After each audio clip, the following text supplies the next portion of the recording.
Hello everyone, welcome back. I am a faculty of Kudos International School, and today in this English class we are going to start a new chapter, prepositions. Let's begin. So what is a preposition? Prepositions क्या होते हैं? A preposition is a word that shows a relationship between a noun or pronoun and another word in a sentence. Prepositions वो word होते हैं जो noun और pronoun का relationship बताते हैं सेंटेंस में जो दूसरे वर्ड्स हैं उनके साथ में. So preposition usually come before a noun and give information about time, place और डायरेक्शन. और प्रीपोजिशन जनरली हम क्या यूज करते हैं? नाउन से पहले जो हमको किस चीज़ की इंफॉर्मेशन देते हैं? टाइम, प्लेस और डायरेक्शन के बारे में हमको बताते हैं. Let's see more examples of prepositions. तो प्रीपोजिशंस बहुत सारे हैं, उनकी लिस्ट बहुत लंबी है, जैसे beside, in, on, out, in front of, between. इस तरह से बहुत सारे प्रीपोजिशंस हैं जो हम पढ़ने वाले हैं. चलिए कुछ एग्जाम्पल्स देख लेते हैं. द आउल इज, अब आउल कहाँ पर है? Under the box. The owl is over the box. Over the box है क्या ये? नो. क्या ये नियर द बॉक्स है? No. So the correct answer is under the box, क्योंकि वो बॉक्स के नीचे है. द आउल इज, अब आप पिक्चर में देख सकते हैं आउल कहाँ पर है? बॉक्स के पीछे. तो पीछे को हम क्या बोलते हैं? ये कौन सा प्रीपोजिशन है? Behind. The owl is behind the box. The owl is, yes, on the box, वो बॉक्स के ऊपर है. The owl is in the box.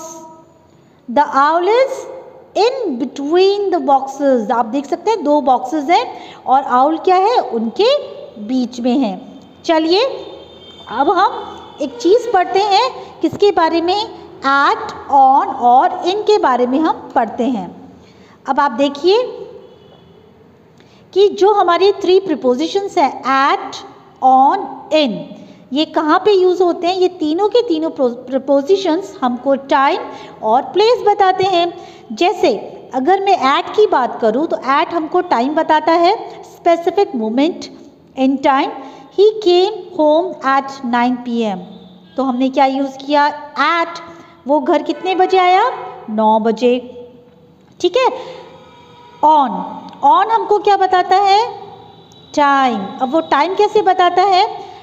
जैसे कोई भी स्पेसिफिक डे और डेट की जब हम बात करते हैं तो हम हमेशा क्या यूज़ करेंगे? ऑन. याद रखिए, जब भी हम स्पेसिफिक डे और डेट की बात करते हैं तो हम क्या यूज़ करते हैं? ऑन. इनको देख लेते हैं. इन कब यूज़ करते हैं? जब हम किसी पीरियड की बात करते हैं, पीरियड ऑफ टाइम की बात करते हैं. जैसे Swati went to Shimla in winter. Swati का शिमला गई सर्दियों में, तो हमने यहाँ पर इन यूज़ किया. Swati went to Shimla in winter. अब सेम जो हमारा एट है वो हम प्लेस के लिए भी यूज़ करते हैं, एक सर्टेन पॉइंट बताने के लिए. My brother is at the railway station, एक ही सर्टेन पॉइंट बता रहा है. अब ये जो हमारा ऑन है ये क्या बता रहा है? सरफेस बता रहा है. The cat is on the tree. Cat कहाँ है? On the tree. अब नेक्स्ट देख लेते हैं हमारा इन. प्रीपोजिशन हमको यूज़ करना है. इन भी हमको क्या बताता है? प्लेस. तो the lion lives in its den. Lion कहाँ पे रहता है? डेन में रहता है. ठीक है. तो ये सबको क्लियर हो गया कि ये हमारे एट, ऑन और इन जो हमारे प्रीपोजिशन हैं वो हमको टाइम और प्लेस बताते हैं. ये बुक एक्सरसाइज स्टार्ट करते हैं. Fill in the blanks using at, on और in. Mehul came to Kolkata on Monday. In the morning he landed at 7 AM. In half an hour's time he reached his cousin's house. His cousin lives on the 10th floor in a big housing complex. Mehul makes it a point to be with Mia, his cousin, on her birthday. He even organized a party for her in the evening. The entire family celebrated Mia's birthday with the great enthusiasm. आपने देखा कि हमने कौन कौन से prepositions use किए हैं, eight, on और इन। और जैसे कि मैंने आपको बताया कि एट, ऑन और इन जो हमारे प्रीपोजिशंस हैं वो हम टाइम के लिए, प्लेस के लिए हम यूज़ करते हैं। चलिए नेक्स्ट आते हैं बी पार्ट पे। Complete the passage using suitable prepositions from the brackets. आपको ऑप्शंस 2 दिए हुए हैं, you have to choose the correct one. Anil goes to the golf course every day. He practises in the morning for an hour before going to school. His elder brother goes with him, but he is not very good at playing golf. So he just sits on the green grass and gazes at the blue sky or becomes engrossed in his books. He enjoys sitting on the ground. चलिए कुछ और prepositions के बारे में हम पढ़ते हैं। On, over and above. अब ये जो तीनों प्रीपोजिशंस हैं हमारे, ऑन, ओवर एंड अबव, ये कहाँ पे यूज़ होते हैं? Depending on how high the object और पर्सन इज़। ये कब यूज़ होते हैं? हाइट के अकॉर्डिंग। जितनी ऊंचाई पर कोई पर्सन है या ऑब्जेक्ट है तो हम उसी तरीके से हमारे प्रीपोजिशंस भी चेंज होते हैं। आप देखिए, एक पिक्चर देखिए यहाँ पे, तो इस पिक्चर में क्या है, ये देखिए ऑन द टेबल है, आपके एप्पल्स रखे हुए हैं, टेबल के ऊपर है। टेबल, इन एप्पल्स के ऊपर एक कवर ढका हुआ है, राइट। तो जब हम इस कवर की बात करेंगे तब हम क्या यूज़ करेंगे? ओवर। और इस कवर के ऊपर, इन एप्पल्स के ऊपर क्या है? एक लाइट, तो ये क्या है? अबव। देखिए हमने हाइट के अकॉर्डिंग इनको अरेंज किया, ऑन, ओवर, अबव। जैसे we can say the apples are on the table. Apples are on the table. The cover is over the apples. This cover. See. So what we can say? The cover is over the apples.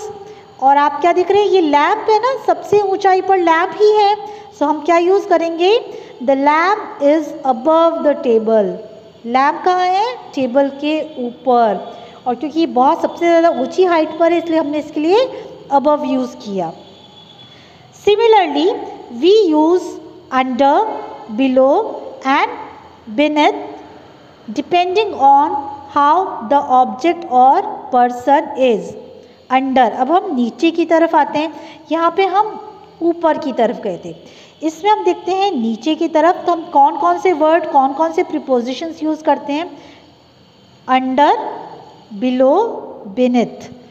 जैसे आप ये देखिए, एक tree है, tree के नीचे क्या है? एक कैट बैठी हुई है। आप देखिए ये अंडर द ट्री है, ये वाला एरिया जो बिलो है, यानी और हम नीचाई पर आ गए, नीचे की तरफ। और सबसे नीचे जब हम आएंगे तो हम क्या यूज़ करेंगे? Beneath. So we can say the cat is under the tree. Cat कहाँ पर है? Under the tree. The roots of the tree grow below the ground. अब आप देखिए जो ट्री की रूट्स हैं वो हम कैसे? अंडर द ग्राउंड नहीं बोलेंगे, बिलो द ग्राउंड, ग्राउंड के नीचे की तरफ। ओके। और फिर हम नेक्स्ट सेंटेंस कैसे बनाएंगे? बेनेथ को कब यूज़ करेंगे? Precious stones are found beneath the surface of the earth. जो प्रीशियस स्टोन्स होते हैं ना, वो कहाँ मिलते हैं? अर्थ की बिल्कुल नीची सतह पे मिलते हैं, तो हम इनको क्या बोलेंगे?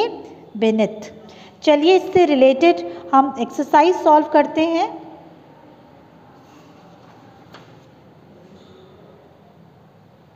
देखिए हमारा क्वेश्चन है, complete these sentences with suitable prepositions from the brackets. आप एक पिक्चर है, ये दिया हुआ है, इसको ध्यान से देखिए और इसके अकॉर्डिंग हमको भी प्रीपोजिशंस यूज़ करने हैं।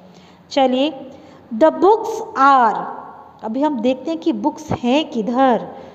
अबव द बेड और बेनेथ द बेड। देखिए बेड के नीचे तो कुछ भी नहीं है और बुक्स किधर है? इधर। तो हम क्या लिखेंगे? Above the bed. The bear is under the bed और ऑन द बेड। बेयर कहाँ है? बेड के बेड पर है, राइट। तो हम क्या लिखेंगे? On the bed. The bear is lying under the blanket. देखिए बेयर कहाँ है? ब्लैंकेट के अंदर, right. The toys are on the table. देखिए टॉयज, टेबल पे टॉयज हैं, on the table. The clock is above the toys.